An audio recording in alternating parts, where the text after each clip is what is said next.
Good morning. It's Tuesday. It's Tuesday of Holy Week, Passion Week, and I just wanted to spend a few minutes with you, sharing from my heart and some of the things that God has been speaking into me. And I trust that as I share out of my own heart, maybe it will be an encouragement and uplifting to you.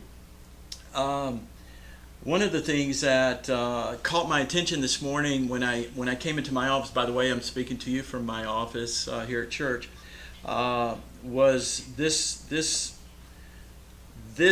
wonderful treasure that my daughter gave to me many years ago, and she gave it to me with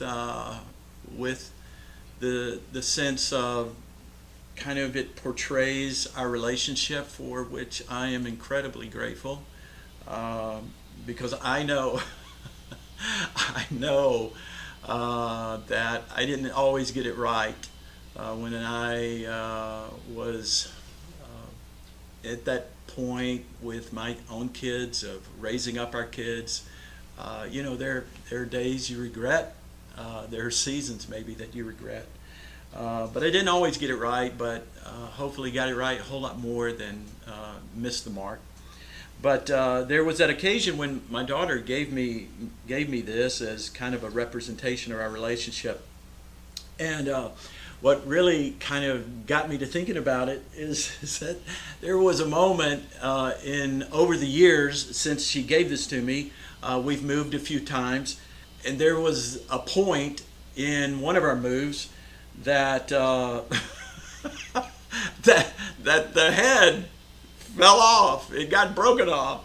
And what really got me to thinking about it is that was the point when I think that was the point in those adolescent years when Dad kind of lost his head, with all the challenges of adolescence.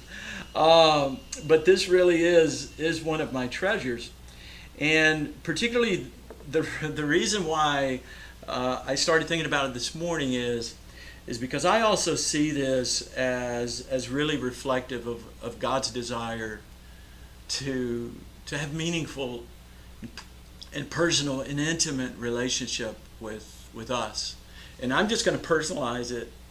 And as I think about how God just so longs to have personal, intimate relationship with me. One of the things that I've been thinking about, and particularly maybe so because it's Passion Week, is what brought Jesus to that point of what we know as Friday. We know it as Good Friday, and it was good for those of us who recognize our sin and own our sin. But it was horrific and horrible and dark and lonely for Jesus. Now, that might sound maybe even despairing and dark and depressing. But here's what I've come to conclude: that what we know as Sunday, what we know as Easter, coming up this week, what we know as Easter,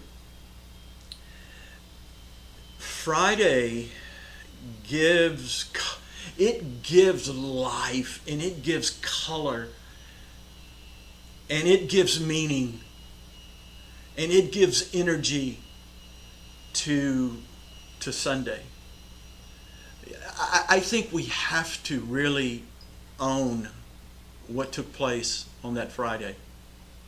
A long time ago, Carl Menninger wrote a book, Whatever Became of Sin, Whatever Happened to Sin. And he wrote that book decades ago.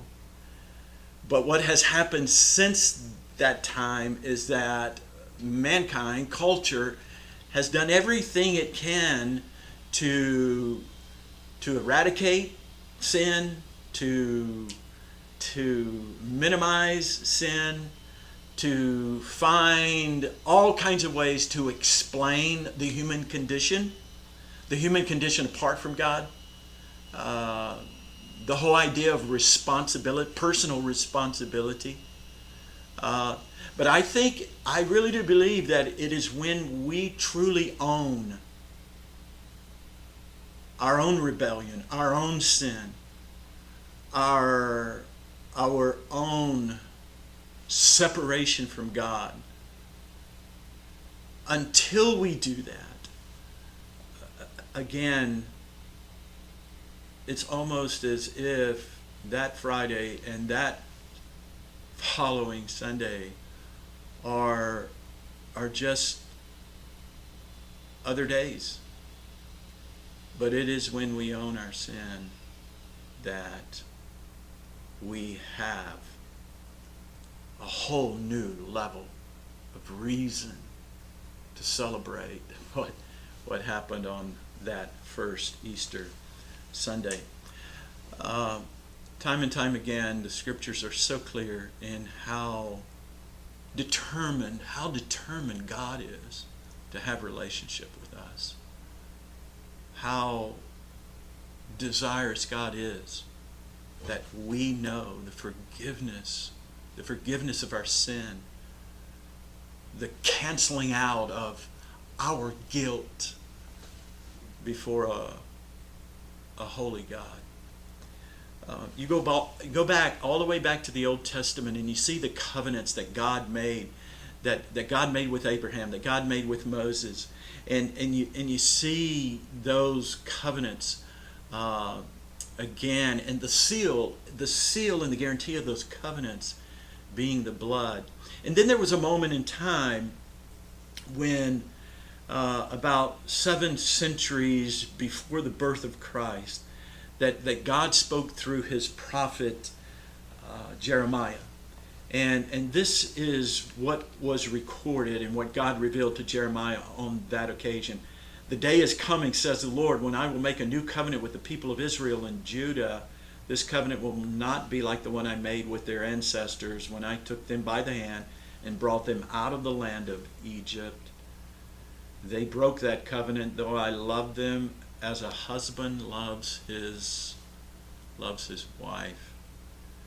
And when we read that, or when I read that, I want to read that today, and I want to read it in preparation of Friday and Sunday, that the covenant that God has made has not only been broken by those that God speaks of here, but the covenant that he makes and that he invites us into and draws us into and holds us responsible for is a covenant that I've broken more times than I care to admit in front of you. Because there is that sense of shame and brokenness. But here is the amazing thing about God. It's like the words, those 2 words that are recorded in Ephesians chapter 2, where he starts the chapter by describing again the human condition, and that we have rebelled against God and that we're separate from God. And then he gets to verse 4, those 2 words, but God who is rich in mercy. And we see this here. Notice, and then verse 33 says this, but this is the new covenant that I will make with the people of Israel on that day, says the Lord. I will put my instructions deep within them, and I will write them on their hearts. I will be their God, they will be my people, and they will not need to teach their neighbors, nor will they need to teach their relatives, saying, you should know the Lord. For everyone from the least to the greatest will know me already, says the Lord, and I will forgive. I will forgive their wickedness, and I will never again remember their sins. And so then time elapses, and more than 6 centuries pass, years of patient waiting and growing expectancy, until one evening in an upper room with an intimate group of his loyal followers, a Galilean, a carpenter by trade and a preacher by vocation, dares to say, in effect, this is that new covenant that is established in my blood. Again, Jesus sealing the new covenant by his death and the shedding of his own blood. His death that he didn't have to die. His blood that he did not have to shed because he was thoroughly, from beginning to end, righteous. But as the scriptures say, he who knew no sin became sin for us. He took my place. He shed his blood. He died my death because of the penalty of my sin.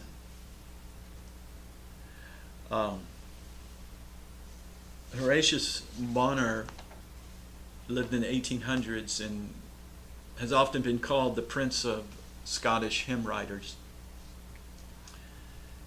He wrote a hymn and he says it like this, and I think in this moment it says everything that I'm trying to say. 'Twas I that shed the sacred blood, I nailed him to the tree. I crucified the Christ of God, I joined the mockery. Of all that shouting multitude, I feel that I am one, and in that din of voices rude, I recognize my own. Around the cross, the throng I see, mocking the sufferer's groan. Yet still my voice, it seems to be, as if I mocked alone. Today, Tuesday of Holy Week, I invite you to reflect on the awesome love of God, the one who in the everyday, in the everyday of life, so longs and desperately has given himself to having relationship with us. I want to close this time, invite you to listen to a song. Perhaps it's one that you know well. Sing along if you choose. It's called Waymaker.